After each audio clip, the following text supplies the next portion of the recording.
Fala pessoal, tudo bem com vocês? Estamos com mais um conteúdo, mais uma notícia para vocês. Eu já vou começar o vídeo pedindo o seu like e a sua inscrição no canal. E hoje estamos com o Oeste Sem Filtro. Todos os tretos vai ao Oeste Sem Filtro. E já vamos sem enrolação, já vamos direto ao vídeo. De concluir o inquérito das fake news ou das milícias digitais, que completou 6 anos no último mês de março. E a tendência é que o processo siga aberto em 2026, mirando aliados de Jair Bolsonaro. A informação é da Folha. O ministro Alexandre de Moraes deve prorrogar esse inquérito das milícias digitais com o apoio da maioria dos ministros da Suprema Corte, mesmo em meio à proximidade das eleições de 2026 e o julgamento de Bolsonaro pela suposta tentativa de golpe de Estado. Ana Paula Henkel. Daniel, isso já era previsto, né? 2026 é um ano muito importante, o brasileiro já entendeu o papel fundamental do Congresso no caminho de freios e contrapesos que nós precisamos, né, na nossa República. Inclusive os próprios ministros, inclusive o Alexandre de Moraes, além dos outros ministros, vivem falando, né, dessa expressão checks and balances, e eles falam em inglês, né, checks and balances para cá, para lá, referindo-se exatamente ao sistema de freios e contrapesos que existe aqui nos Estados Unidos e também no Brasil, com o Senado sendo a arma constitucional para os possíveis abusos de qualquer ministro ou até do Supremo Tribunal Federal como uma instituição, né? E isso não foi usado. Nós tivemos o Rodrigo Pacheco, que foi completamente cúmplice de todas as atrocidades cometidas pelo Supremo, por Alexandre de Moraes, vários pedidos de impeachment legítimos, constitucionais, endereçados ao Senado para apreciação, e Rodrigo Pacheco deu de ombros, fingiu que não era com ele, até porque o Rodrigo Pacheco ainda tem a esperança de uma possível indicação para uma cadeira no Supremo Tribunal Federal. E nós sabemos, o brasileiro entendeu que o Senado precisa ser independente, não dá para ficar de joelhos, porque é a nossa ferramenta constitucional para frear tudo que vem acontecendo nos últimos anos no Brasil. Essa ferramenta não foi usada, não foi discutida, não foi colocada em prática, e o brasileiro disse: a partir de 2026 nós precisamos mudar o Senado. Isso é um assunto que, os 40 dias que eu fiquei no Brasil, Daniel, todas as pessoas que eu tive esse tipo de conversa mencionaram: é preciso renovar o Senado, é preciso colocar senadores independentes na Casa Revisora do Brasil. E eles já estão de olho nisso. Eles sabem que um Senado independente, mesmo com essa jabuticaba que nós temos, né, covarde, inclusive, que é o foro por prerrogativa de função, com a ameaça de ministros abrindo inquéritos de ofício a senadores, se nós temos senadores independentes, como temos alguns senadores independentes, mas que hoje, infelizmente, não é a maioria, nós temos esperança de conseguir frear essas barbaridades todas que foram feitas contra o Brasil, contra brasileiros, contra jornalistas, contra idosos e principalmente contra a Constituição. Se a Constituição ser respeitada, Daniel, não tem como o país progredir em absolutamente nenhum campo. Diga, Augusto. Não, só complementando, eu não comentei essa história de que eles pretendem estender, né, o inquérito. Eles estão achando que vão repetir o que fizeram em 2022. Não vão. Não vão. Os ministros do Supremo não vão conseguir, evitar que o povo que já compreendeu onde é que está, já entende onde está o cerne da questão, é no Senado, não vão impedir que a maioria seja eleita pela oposição dos senadores. E dessa vez vai ser diferente. E vai ser diferente com ou sem o Alcolumbre. O Alcolumbre quer ficar na presidência. E ele segue o que a maioria decidir. ele não vai conseguir mudar nada. Então, essa eleição, eu vou repetir o que eu tenho dito aqui, é a mais importante deste século, a do Senado, porque essa sim vai devolver o Brasil à democracia. Silvio, queremos te ouvir. Olha, eu concordo com o Augusto, são 54 cadeiras, a renovação de 2/3 do Senado. É importante a gente sempre lembrar as pessoas disso, porque muita gente, o voto para senador, Augusto, geralmente é o último, né? Então a pessoa escolhe o seu candidato à presidência, evidentemente, um candidato ao governo, porque isso impacta diretamente a vida, escolhe um deputado federal. O deputado federal normalmente tem uma chapa dobrada, ou seja, ele faz uma chapa com o deputado estadual, que responde pela cadeira na Assembleia Legislativa do Estado, e aí, muitas vezes a pessoa fala, olha, mas tem um senador? Ah, então tá bom, quem é o senador aqui desta chapa? Vamos nele. E, tradicionalmente, em estados grandes, geralmente você tem ali 1, 2, no máximo 3 candidatos.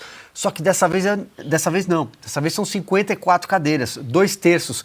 Então, são 2 senadores para escolher. E a escolha desse segundo senador também será fundamental, porque pelas contas hoje dessa centro-direita, contando quem já está lá, quem foi eleito no último certame, você parte do pressuposto de que com 40 novos senadores de centro-direita o jogo no Brasil muda. Porque o Senado é a casa capaz de recolocar o Brasil no prumo da retomada institucional, justamente porque tem poderes constitucionais para frear os arroubos autoritários, arbitrários do Supremo Tribunal Federal, inclusive com a possibilidade de impeachment de ministro do Supremo Tribunal Federal. E sabemos que a fila ali, quem puxa, quem é o segundo nome e como é que fica. Alguém já imaginou o que aconteceria no Brasil se um ministro do Supremo Tribunal Federal enfrentasse e fosse sancionado com o impeachment? Como isso não mudaria o jogo no Brasil? Com a correlação de forças que a Ana falava agora há pouco, entre os poderes, 3 poderes harmônicos, independentes. Harmônicos e independentes. Isso é um artigo constitucional. É só isso que falta para o Brasil. Em relação à prorrogação do inquérito, isso é uma espada apontada para a direita, uma guilhotina jurídica há muito tempo conhecida. O inquérito 4781 é de 14 de março de 2019. Um inquérito tão longevo só tem 2 possibilidades. Ou ele foi descobrindo coisas muito intrincadas a ponto de continuar prendendo pessoas e fazendo com que o Brasil avance, o que não é o caso, porque tudo corre em sigilo e esse inquérito é tão ineficaz que ele teve de se fragmentar em outros. O próprio gabinete do ministro do Supremo Tribunal Federal, Alexandre de Moraes, tinha 21 inquéritos abertos no último levantamento de janeiro. Ou seja, é um inquérito incompetente. E a segunda possibilidade é que quem conduz este inquérito é incompetente. Porque depois de 6 anos, se você não conseguiu fazer nada, bom, aí eu acho que você é ruim de serviço. Agora são 6h37. O ano... Filtro.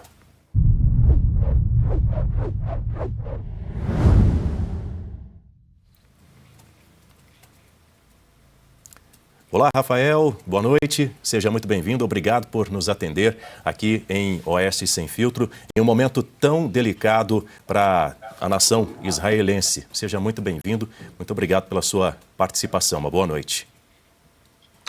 Boa noite, muito obrigado pelo convite, estar aqui no Oeste. Estou aqui à disposição de vocês. Perfeito. Bom, a primeira pergunta que nos vem, que nós gostaríamos de fazer, é a sua visão a respeito de como o governo brasileiro tem reagido a esse conflito, a esse confronto. Você, na qualidade de cônsul aqui no Brasil, queria ter a sua avaliação. A gente viu alguns candidatos à presidência, por exemplo, do Partido dos Trabalhadores, que é o partido que está no poder, inclusive pedindo o rompimento das relações do Brasil com Israel. Quero ouvir você sobre isso. Bem, primeiro, as relações entre Israel e Brasil são relações de longo prazo. Não começaram com o atual governo, começaram desde a criação do Estado de Israel. O Brasil é um país amigo do Estado de Israel, e israelenses são amigos do Brasil. Nós vimos algumas declarações, palavras que nós achamos que não são justos em relação ao conflito entre Israel e Irã no Oriente Médio. Eu acho que várias pessoas que fizeram essas declarações têm mal entendido ou um pouco ignorantes sobre o que está acontecendo no Oriente Médio, qual é o conflito ou as raízes deste conflito. Muito bem, quem pergunta agora é Adalberto Piotto. Boa noite ao senhor, muito obrigado por nos atender aqui em Oeste. A pergunta é objetiva, nós temos visto manifestações de Benjamin Netanyahu, mas qual é exatamente o limite e até onde vai Israel? Ele tem dito que é justamente devolver o Irã aos iranianos. Tem uma mensagem dele, inclusive publicada nesse final de semana, em que ele diz: Israel vai fazer a sua parte e que o povo iraniano retome o poder, obviamente se referindo ao regime dos ayatolás, completamente, hoje já muito mais enfraquecido pelo que você tem de notícia. Mas eu gostaria de ouvir novamente o senhor, qual é o limite de Israel nesse conflito? Bem, temos que aclarar primeiro quais são os objetivos de Israel neste conflito. Nós temos basicamente dois objetivos. Primeiro, acabar com o projeto nuclear do Irã. Segundo, também terminar com o projeto de mísseis balísticos que Irã está produzindo. Estes dois projetos que Irã está criando têm o objetivo de destruir o Estado de Israel. Essa é parte do plano de longo prazo do Irã, que começou depois da Revolução Islâmica em 1979, de ter vários objetivos no Oriente Médio. Um deles era a destruição do Estado de Israel, os outros criar uma hegemonia xiita, de Islã xiita no Oriente Médio, a expansão do Islã xiita em todo o mundo. Mas para alcançar estes objetivos, eles fizeram vários projetos. Vocês conhecem o projeto de proxies, de ramos que eles têm em todo o Oriente Médio, com organizações como Hezbollah, Hamas, Jihad Islâmica, Palestina, os Houthis no Iêmen, milícias. Mas os dois outros partes deste projeto era criar enorme exército de mísseis balísticos. Mísseis balísticos é uma coisa enorme, com potencial de destruição muito grande. Eles estavam criando estes mísseis em quantidades enormes. Queriam chegar a 10.000 mísseis deste tipo, que esta é uma quantidade de mísseis de Israel não pode defender-se contra este tipo de ataque. O fato é que este exército de mísseis quase não tem nenhum país no mundo. A terceira parte era criar projeto nuclear para criar bombas nucleares, como este podem destruir muito facilmente o Estado de Israel, mas também ameaçar todo o mundo com mísseis e estas armas. Então, esta é a origem deste projeto. Este é nosso objetivo. Nosso objetivo é destruir o projeto nuclear, é destruir o projeto de mísseis balísticos. Não temos mais objetivos nesta guerra. A próxima pergunta, quem faz é Ana Paula Henkel. Boa noite, cônsul. Obrigada pela entrevista. Bom, aqui de Los Angeles, cônsul, claro que os americanos estão muito preocupados e são amigos e aliados de Israel. E uma das preocupações dos americanos, e isso já há algum tempo agora, é um possível fornecimento de urânio do Brasil, enviado do Brasil para o Irã. Eles, inclusive, agora querem aprimorar mais essa investigação em relação àqueles navios iranianos atracados no porto do Rio de Janeiro, sancionados pelo governo americano. E eu queria perguntar para o senhor se há esse tipo de preocupação também entre os israelenses, já que, como o senhor disse, existe sim laços profundos de amizade entre Israel e o Brasil. No conozco informações sobre um projeto de trazer materiais nucleares do Brasil a Irã, mas Irã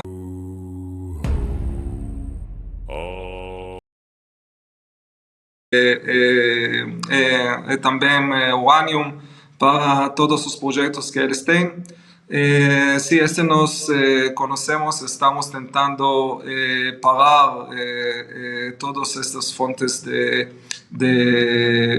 mudança de produtos que podem ser utilizados nos sistemas de mísseis balísticos do projeto nuclear. Muito bem, agora 6h52, nós estamos conversando com o cônsul de Israel aqui no Brasil, Rafael Erdrich.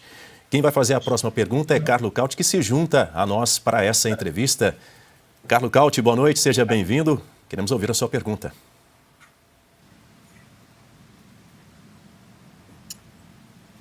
Boa noite, Daniel. Boa noite, senhor cônsul. Um prazer tê-lo conosco. Senhor cônsul, essa possível guerra, essa guerra em andamento, né, esses primeiros dias de conflito, aparentemente são apenas o início de algo muito longo, que poderia durar várias semanas. Qual que é a previsão do governo israelense para esse conflito? O que está por vir? Quantas semanas, quantos meses que está prevista mais ou menos continuar essa operação militar? Nós esperamos que este vai ser um conflito de curto prazo. Para terminar este conflito tem várias condições. Pode ser um acordo entre Estados Unidos e Irã, que não vai permitir criação de armas nucleares em Irã e também terminar com o projeto dos mísseis balísticos, que não são ameaças só contra Israel, mas é uma ameaça de toda a região do Oriente Médio. Todos os países árabes têm medo deste projeto de mísseis balísticos. A Arábia Saudita, que já recebeu muitos mísseis balísticos dos Houthis no Iêmen, que são mísseis iranianos, que destruíram sistemas da energia da Arábia Saudita, mas também os demais estão com medo deste. Estes mísseis também são mísseis que podem alcançar toda a Europa. Em curto prazo, eles podem criar mísseis que podem chegar também nas Américas, nos Estados Unidos. Então, este conflito que temos agora, esta operação, não queremos que vá acabar mais rápido possível, mas só quando chegamos ao objetivo de destruir estes dois projetos, nuclear e balístico. Pode ser através da guerra, pode ser através do acordo entre Estados Unidos e Irã. Este vai durar entre dias e semanas. Espero que vai ser mais curto possível. Mas tem que saber que Israel está avançando muito bom nesta operação. Estamos conseguindo nossos objetivos. Estamos operando em toda a área, enorme área do Irã. Irã é um país enorme, 80 vezes mais grande que o Estado de Israel, mas nós conseguimos chegar a qualquer lugar em Irã. Temos muita inteligência, nós sabemos exatamente que atacar, quando atacar, o que queremos conseguir. Estamos destruindo estes projetos com um sucesso muito bom até agora. Então, para ser otimista, estou falando de dias. Para ser menos otimista, acho que será entre dias e poucas semanas. Cônsul, quem faz a pergunta agora é Silvio Navarro. Fala pessoal, vou estar lendo para vocês uma notícia aqui. Conexão política, trazendo a verdade ao povo.